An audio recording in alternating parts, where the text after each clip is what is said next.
Bom, bem-vindo a todos, né? Vamos falar então sobre a exploração espacial no século XXI, né, nos dias de hoje.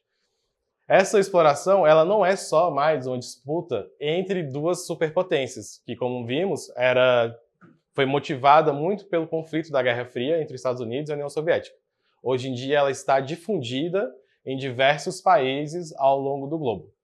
Ela se transformou em experimentos pontuais para uma ocupação contínua movida por interesses econômicos, parcerias entre governos e empresas privadas e tecnologias que parecem saídas de livros e filmes de ficção científica. Hoje, o espaço está integrado à nossa economia. Podemos citar hotéis em órbitas, motores de propulsão usando plasmas e inteligências artificiais que pilotam sozinhas rovers em Marte. Mas também essa integração tecnológica do espaço ao nosso cotidiano envolve o GPS, envolve telecomunicação, envolve análises ambientais, aviso de tempestade, entre outros. Vamos descobrir, então, como a humanidade está se preparando para viver definitivamente além da Terra. O desejo de explorar o céu é tão antigo quanto as pedras de Stonehenge. Mas hoje, esse desejo virou um setor econômico. Empresas como a Blue Origin, Virgin Galactic e SpaceX criaram uma nova corrida espacial privada voltada para o turismo espacial. Mas atenção a esse detalhe técnico. Existem dois tipos de turismo espacial.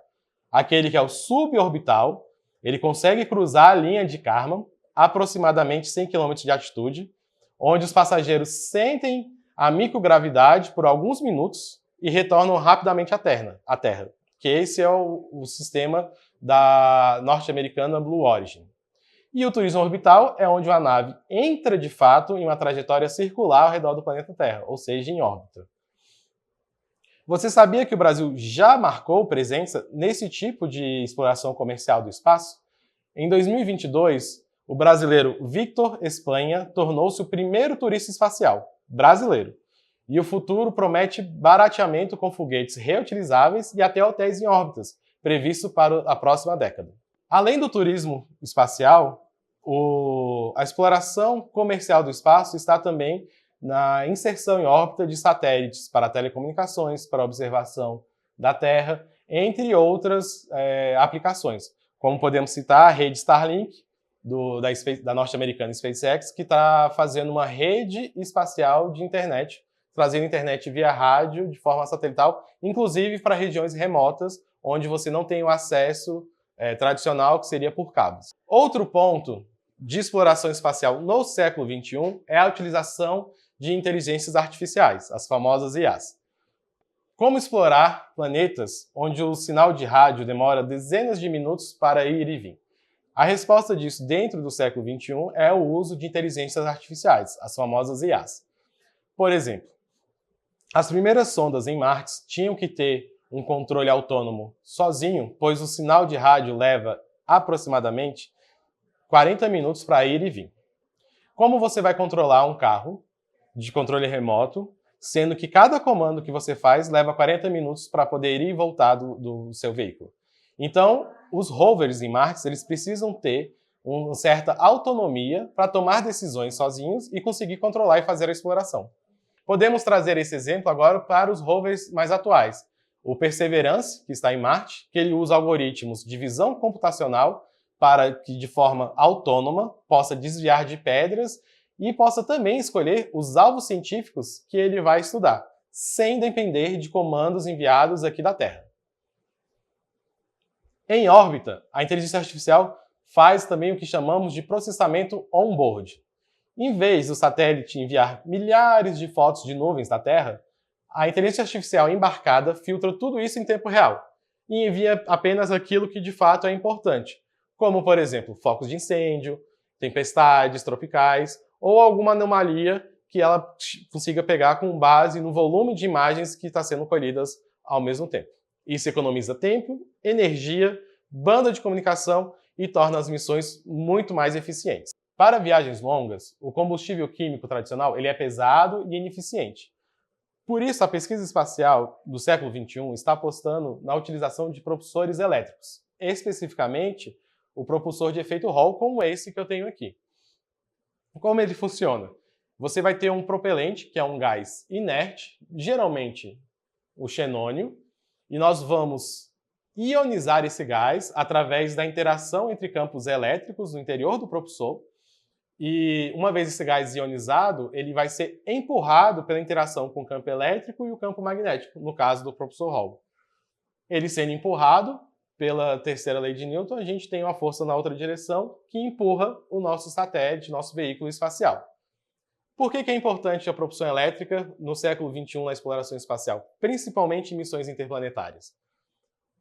A força que esse propulsor gera, ela é muito mais suave. Por exemplo, é como se fosse um sopro, em vez de ser um empurrão. Mas ela pode ficar ligada por anos. E você somando esse sopro ao longo de anos, você consegue atingir velocidades muito maiores, o que torna a viagem entre corpos celestes interplanetários mais rápido.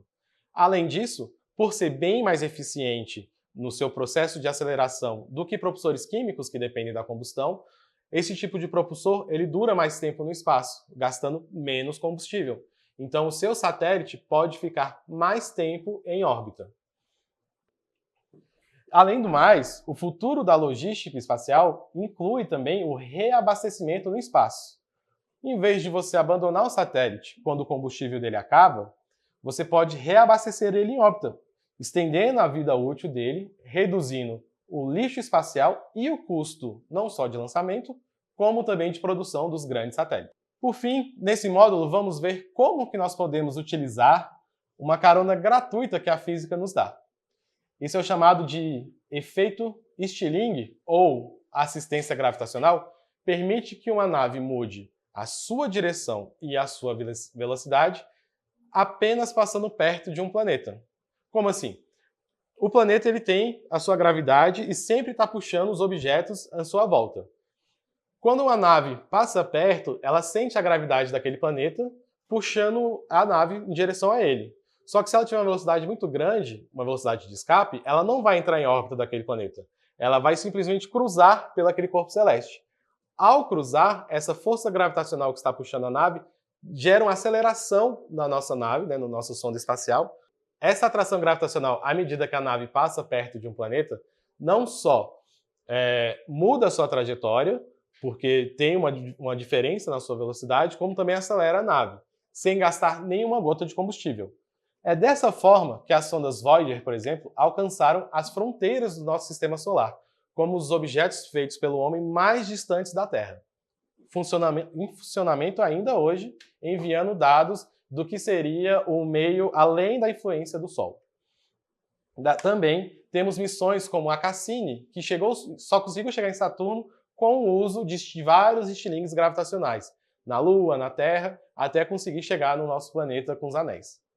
Isso é o uso da mecânica orbital para transformar os planetas e corpos celestes em trampolins espaciais. Falando um pouco mais sobre o desenvolvimento nacional nas tecnologias do século XXI para a exploração espacial, podemos falar muito mais também sobre os propulsores, o propulsor Hall. Nós temos ele em desenvolvimento atualmente na Universidade de Brasília. Nós temos também um propulsor do tipo ambipolar, que utiliza ondas de rádio para poder ionizar e aquecer o plasma, o propelente, gerando assim o empuxo. Também na Universidade de Brasília, nós temos desenvolvimento de propulsores pulsado a plasma, os famosos PPTs, em desenvolvimento na Universidade de Brasília e no INPE, em Cachoeira Paulista, onde todos esses centros de pesquisas têm o mesmo objetivo: criar propulsão elétrica para tornar mais eficiente os futuros satélites brasileiros. Bom, pessoal, com isso nós demos uma volta superficial em cima do que são as tecnologias, algumas tecnologias espaciais para o século XXI, que estão sendo desenvolvidas mundo afora e no Brasil. Com o curso Jornadas Espaciais, nós quisemos dar um tour sobre os conhecimentos envolvidos na pesquisa espacial, desde o início dos estudos com foguetes, com motores de foguetes, ao desenvolvimento, passando por desenvolvimento ao redor do mundo e brasileiro, levando também para a exploração comercial do espaço e no futuro que seria, por exemplo, a colonização de Marte e de novas tecnologias disruptivas. Esperamos que este curso, todas essas videoaulas que vocês acompanharam a gente aqui, sirvam de inspiração para os novos cientistas e pesquisadores brasileiros que irão desenvolver as tecnologias não só do século XXI, como dos séculos seguintes e, quem sabe, irão ajudar a colonizar outros planetas.